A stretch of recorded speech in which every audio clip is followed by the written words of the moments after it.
ఈ కెరటం అన్నది ఇక సముద్ర మధ్యంలో లేదు, సముద్రం యొక్క ఒడ్డునే ఉంది.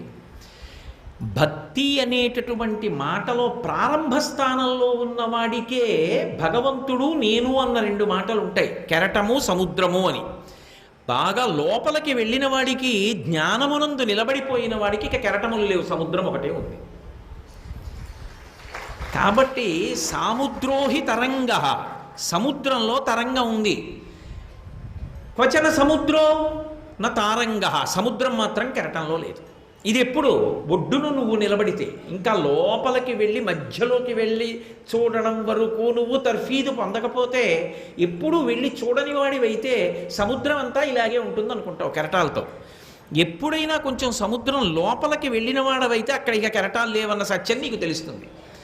అంటే మొదట్లో ప్రార్థన రెండున్నాయన్న స్థితి, ధ్యానములో నిజంగా నువ్వు షట్పది వైపోయి పంచేంద్రియములు మనస్సుతో కలిసి ఎగిరి వెళ్ళి భగవంతుని యొక్క పాదార విందముల మీద వాలి ఆ మకరంద పానం చెయ్యడం మొదలు పెడితే, సచ్చిదానందాన్ని పొందడం మొదలు పెడితే నువ్వు కూడా ఆ వస్తువే అయిపోతావు తప్ప ఇక రెండుగా ఉండవు. అప్పుడు కెరటాలు లేవు ఇంకా.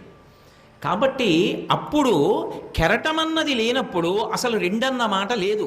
సత్యం నీ చెప్పింది యథార్థమే, రెండు లేవు, ఉన్నది ఒకటే ఉంది, అద్వైతమే. కానీ ప్రారంభంలో అలా ఉండదు.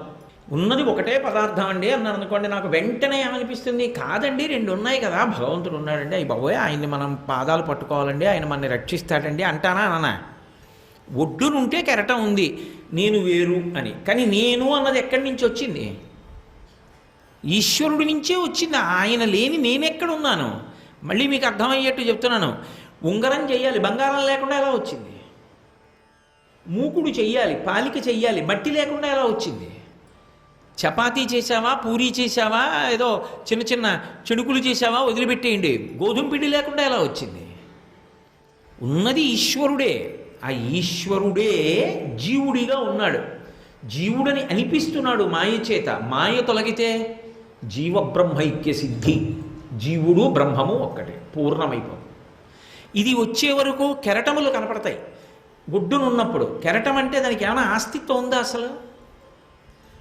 కెరటము దాన్ని సముద్రం నుంచి వేరు చేసి తీసుకొచ్చి ఎక్కడైనా పెట్టడం సాధ్యం అవుతుందా?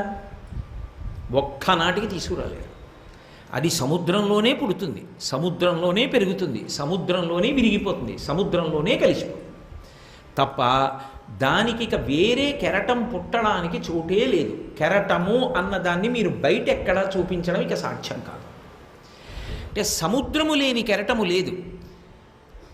అంటే సముద్రమునందు కెరటమున్నది, ఈశ్వరుని యందు జీవుడున్నాడు. ఎప్పుడు? ప్రారంభంలో, ప్రార్థన సమయంలో.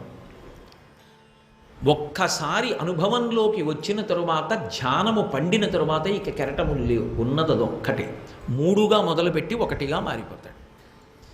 ధ్యానం చేసేవాడు, ధ్యానం చెయ్యబడుతున్నది, ధ్యానము అని మూడుగా మొదలుపెట్టి ఒకటిగా సచ్చిదానంద స్వరూపంగా నిలబడిపోతాడు. పరమ ఆనంద స్వరూపంగా ఒళ్ళు రోమాంచితమైపోయి ఆనంద ధార పడుతుండగా అలా నిలబడిపోతాడు.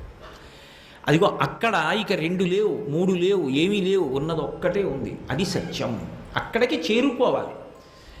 అది చేరుకున్న తర్వాత అది సత్యము అని ఎరుకలోకి వస్తుంది.